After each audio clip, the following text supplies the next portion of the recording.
Welcome to episode 138.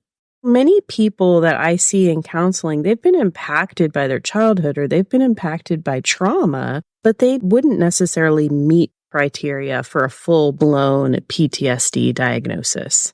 Not only do we have 1/4 of the people, if we were to add in people that were affected by trauma, I would imagine we're probably over half of that OCD population. We should be talking about this. We should be taking it into consideration in terms of treatment.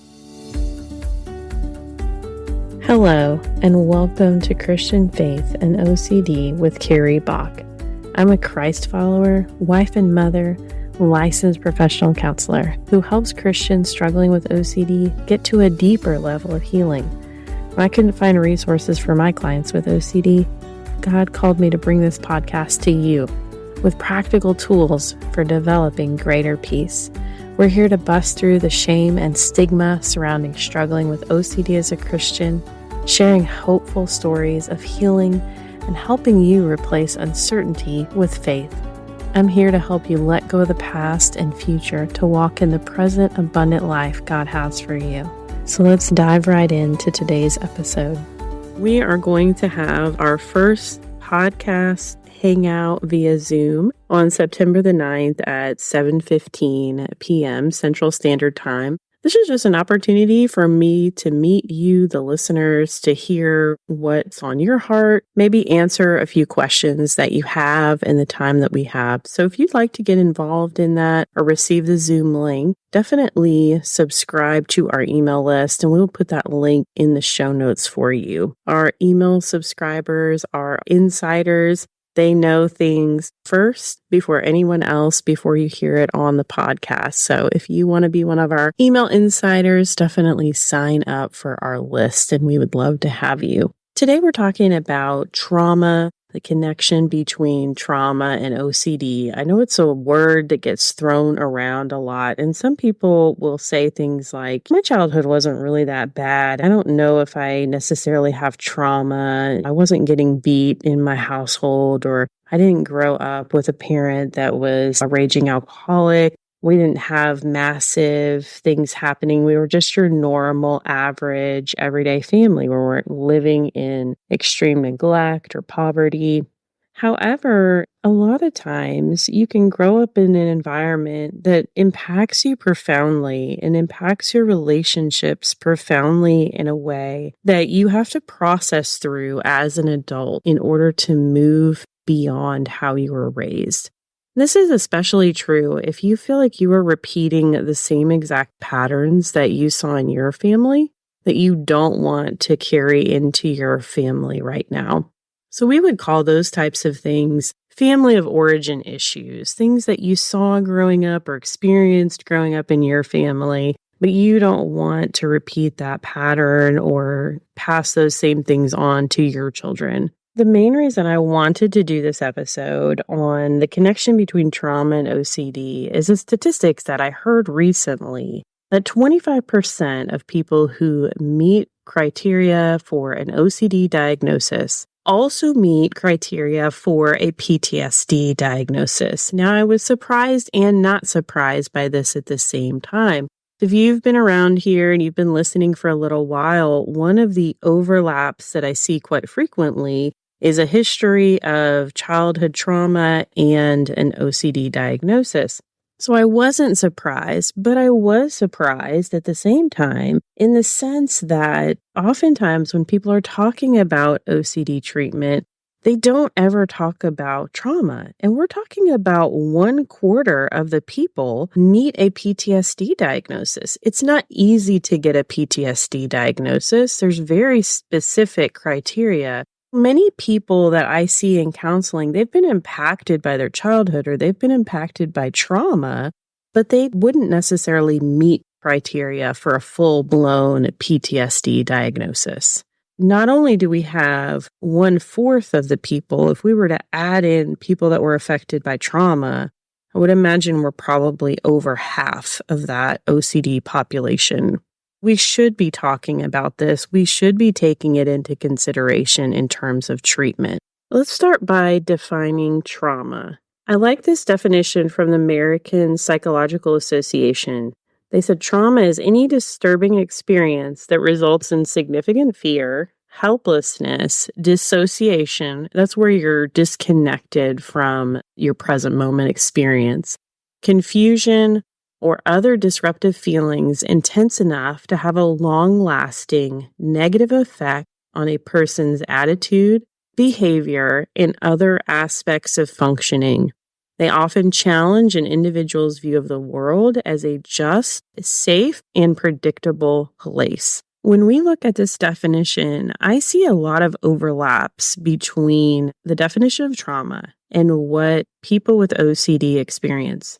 Looking at disturbing experiences, having OCD, is that traumatic? That's a very interesting question. It's very disturbing to have these thoughts. There is significant fear that was in the definition, feelings of helplessness, for sure, intense emotions that have an effect on someone's behavior. Obviously, OCD is a behavioral disorder, and they often challenge the individual's view of the world. Certainly, the individual's view of the world is affected by OCD. I never necessarily early on thought of OCD as traumatic until I started to hear more and more stories of my clients explaining to me what it was like when they first had an onset of symptoms. This usually happens in childhood or adolescence for most people. And they discussed with me having this intense fear inside, trying to communicate that to parents who weren't aware that this is what their child was experiencing. Maybe they were in a system where their parents didn't have OCD, and so they didn't really understand or know what to look for. Then this process of getting help, sometimes that felt very stigmatizing to them, or they were looking at their life, recognizing, I'm erasing my paper so hard, I'm burning holes in it, but none of the other kids around me are doing that. I'm spending 2 hours studying for a math test, but nobody else is doing that. Or my family is able to go into a public restroom, but I feel like I can't.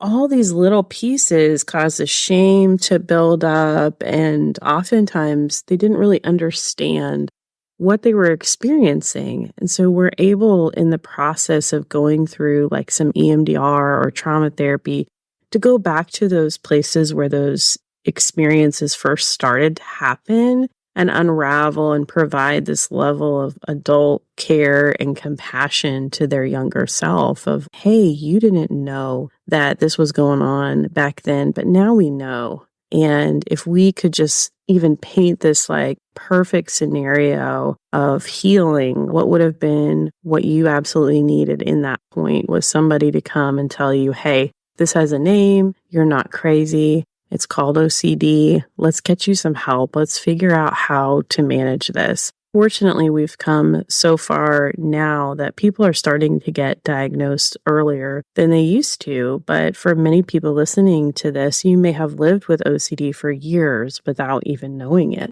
Another thing that I would point out that I'm seeing in a lot of clients I work with as a family of origin issue, as a trauma issue, but probably is not going to meet full criteria for PTSD, would be rigid family systems that people grow up in. Let me give you some different examples of this. A lot of times what I see is there's rigid religious rules, maybe even just the structure of the household of we go to church every single Sunday, every single Wednesday. Doesn't matter if you feel up to it or not. Doesn't matter what else is going on in our household. Could be there is only one right way to do things. And if you don't do it that way, you're made to feel bad or feel a sense of shame. If you know that dad is coming home and you're anxious every day because dad's going to find that one spot in the house that's not clean, or that one thing in the house that's not put away, the one surface that isn't wiped down properly, that's obviously going to put you in a state of high alert, a state of watching for potential danger.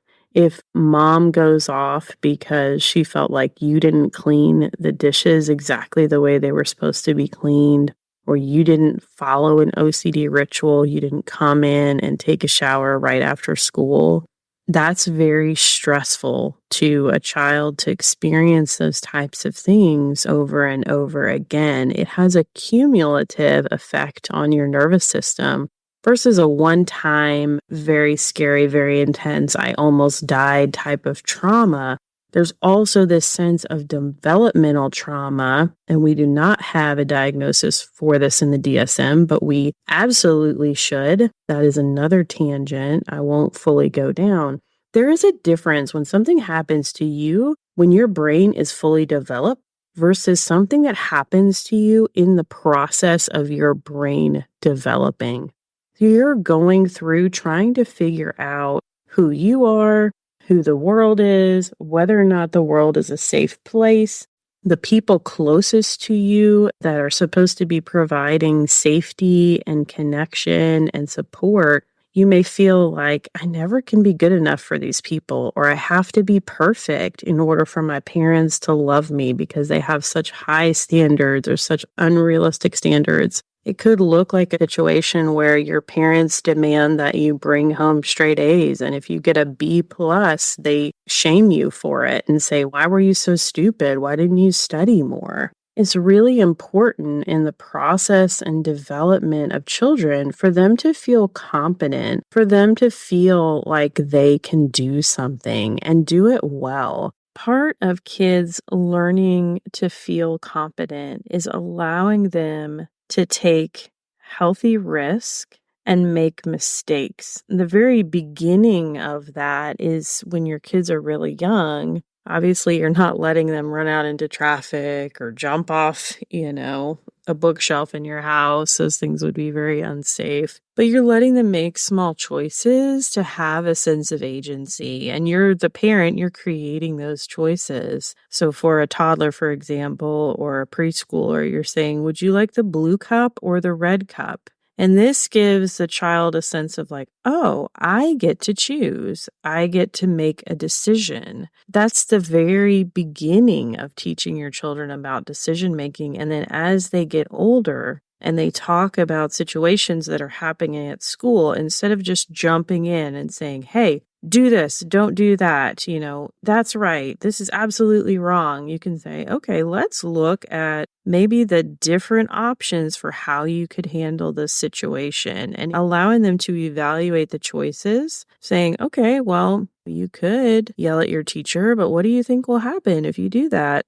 Okay, like you're probably going to get in trouble. So do you think that that's the best choice? Or as you're guiding younger children and they're acting out in some way or pouting or stomping or whining, you might prompt them, hey, can you say that a little bit of a different way? Or let's try that again one more time. You might say something like, is there another way for you to ask that to get what you need? But in very rigid systems, these types of conversations don't happen. And as a result, kids don't feel competent to choose. They don't feel competent in making decisions because there's been no guidance. Literally, all the decisions are made for them. I'm going to tell you that to wear this shirt on this day, and there's no options. Or, absolutely not. You cannot hang out with that friend. You can hang out with that friend, but they need to come to our house because it seems like maybe their house isn't the best environment for you to be in. Conflict resolution is modeled in healthy family systems where we can have conflict but still know that we love each other, or we can have differences of opinions and still be in the same family and still love each other. If you have an enmeshed family, you don't have that freedom to make your own decisions or make your own choices and know that that's going to be okay. What does this lead to in adulthood? It can lead to overdependence on others. It can lead to massive amounts of reassurance seeking because I haven't ever felt competent in being okay with what I'm doing or knowing that I can do something. I will talk with clients sometimes about how they may be going through what I'd call a delayed adolescent period. A healthy adolescent period is where you are given some boundaries, structures, rules, but then you're also allowed the freedom and you go out into the world. And yes, you have the freedom to make some mistakes. We hand teenagers the keys to cars, knowing that it's quite possible they might get in an accident. But before we let them do that on their own, we're in the car with them. We're showing them how to drive. We're teaching them. We're training them. But we also know that when we give them those car keys and give them the freedom, they may get in an accident. For some families, that's just too much, and they can't handle it or makes them too anxious. So then the kid is restricted from having that freedom because we're so afraid that the bad thing is going to happen. And the idea here is not just in the driving accident sense, is that while you're in the safety of your family system, you can go out into the world, you can make mistakes, but you can come back and process it. You can say, hey, I did this in a friendship situation. It didn't go so well.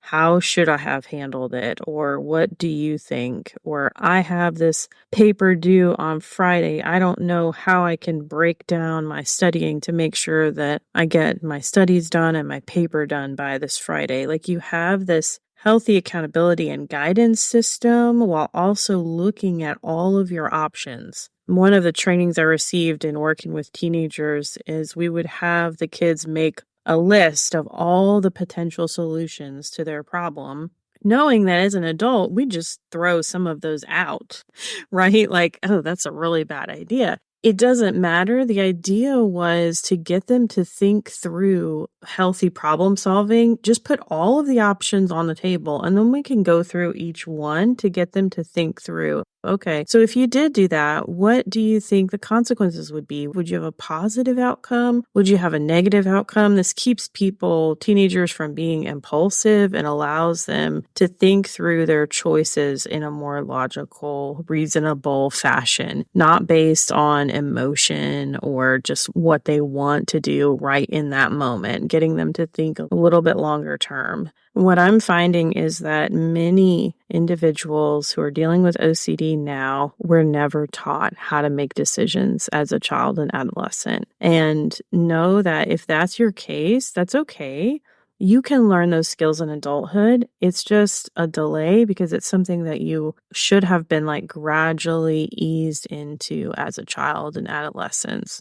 Our daughter likes feeding the cats sometimes. So she knows how to get the scoop and scoop the cat food and put it in the bowl and say, hey, good job. That's awesome. You scooped the cat food. If there's a crumble or two that falls out, not a big deal. Who cares? I'm not going to say, oh, you didn't do that. Go back and do it again. But if you're in a very rigid household system, those types of things happen. It's either the standard's perfection or you're nothing. And that can keep you on this performance, people-pleasing hamster wheel where you're just going around and around again, trying to make someone proud of you. I was in this training eons ago. This was so profound to me. And one of the things they asked us to do, it was a little weird, to be honest with you, because I think it was some type of ministry development training. I can't even remember. But we had split the table in half, and half of us were walking around the table to the people that were sitting down, and we were supposed to whisper stuff in their ear that we wish we had heard more of as a child. Like I said, this is a very strange activity. Never seen it repeated. However, I'll tell you the two things that people repeated most often. One was, I love you, and another one was, I'm proud of you. So if you have kids, that's your cue. Go find some way to tell them today that you love them and that you're proud of them, because those are just so important for us to hear. And when you're trying to please your parents, it's not just a matter of, yes, I want them to approve of me. Yes, I want them to love me. When you're a child, you are dependent on these individuals for survival. You can't just check out and say, hey, I'm going to go live with the neighbor down the street because their parents are nicer. Or I think I'll get a hotel tonight because all of y'all are doing is screaming at each other. That's another situation that can cause this being on the edge of your seat, feeling like you're waiting for the next shoe to drop. In trauma therapy, we call that hypervigilance. If you feel like you're in that fight, flight, or freeze mode all the time, there's some trauma work to be done. I don't care what you call it. It's not healthy for your nervous system. It can cause all kinds of problems too, digestively, because your digestive system shuts down when you're in that survival state. You'll have issues, irritable bowel, constipation. You can have autoimmune deficiencies from complex trauma, fibromyalgia. I've had people come in and do EMDR surrounding chronic pain, constant headaches, things like that really have been able to get some relief because we can help them get out of that fight or flight state. Let's say you've had some trauma from your childhood, then we throw in OCD on top of that, which is already can be traumatic in its own way. Now OCD is using the trauma and past painful experiences or memories as reasons for possibility. Oh, see, because this happened to you over here, that means that it's going to happen again automatically. We really have to do some work to tease these things out as we're going through this process of being trauma sensitive in terms of OCD therapy. And it depends on the situation. There are times where we really focus on the trauma first. And then after we clear through a lot of the trauma, we're talking about like severe ongoing issues. Then we'll see, okay, what remains of the OCD? And a lot of times, whatever's left over is a lot easier to manage or to treat once the trauma response is reduced. In other situations, someone may say, no, like trauma's not really on my radar. All I can see right now is the OCD. That's all I can focus on, all I can think about. I really need some help with this. And it's like, okay, so as we start to work through modules of ICBT and we get to like reasons for obsessional doubt and we get to the obsessional story, then we're starting to see family of origin issues or things be untangled. Oh, you were told this as a child and that really got stuck. Like OCD latched onto that and then seared that into your brain as the truth. Is that really the truth? What you're believing? And it could be something about God. It could be something about yourself. But being able to work through and dismantle some of these beliefs, look at, is there an alternative story that I can tell myself about the situation? I'm telling myself that I have to perform for God or otherwise he's not going to love and accept me because that was my experience growing up with my family. Is that the character of God that I know to be true in the scripture? We have such a hard time with this because our earthly father sets that tone for how we view our heavenly father, positive or negative. I'll tell you, it was a long time and process and healing that the Lord brought me through before I could even say, Dear Heavenly Father. That was tough for me for a long time, not because my father was not loving, but because there wasn't a lot of emotional vulnerability and connectivity. I carried that into my prayer life and had a hard time really connecting emotionally and authentically with God until he healed me from some things that I experienced. So if you're on that same journey or process, I just want to let you know that I've been there. It takes time. It does take a process with you and God and healing emotionally and spiritually, but you can get there. If this episode has resonated with you and you'd say, yes, I have experienced trauma, I have experienced OCD, then what I want to encourage you to do is to make sure that you're getting trauma-informed OCD treatment. That may look a lot of different ways, but making sure that whoever you're seeing is taking that into account and is able to treat both of those issues effectively and interweave what needs to happen. I know I have many people who contact me from out of state that have a hard time finding a good fit of a Christian OCD therapist in their area. And I just want to open it up and let you know that I do quite a bit of EMDR intensive therapy. I have done some multi-day intensives with individuals who are out of state or out of this local area who were able to get to a deeper level of healing with EMDR. We can certainly incorporate EMDR, ICBT, parts work, whatever it is that you're needing. We can incorporate those things and customize a treatment plan to help you achieve your goals. If you're interested in that opportunity, please go on the website and contact me. I'd love to hear from you.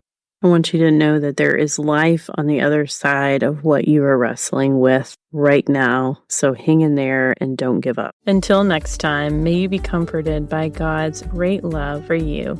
Were you blessed by today's episode? If so, I'd really appreciate it if you would go over to your iTunes account or Apple Podcasts app on your computer if you're an Android person and leave us a review. This really helps other Christians who are struggling with OCD be able to find our show.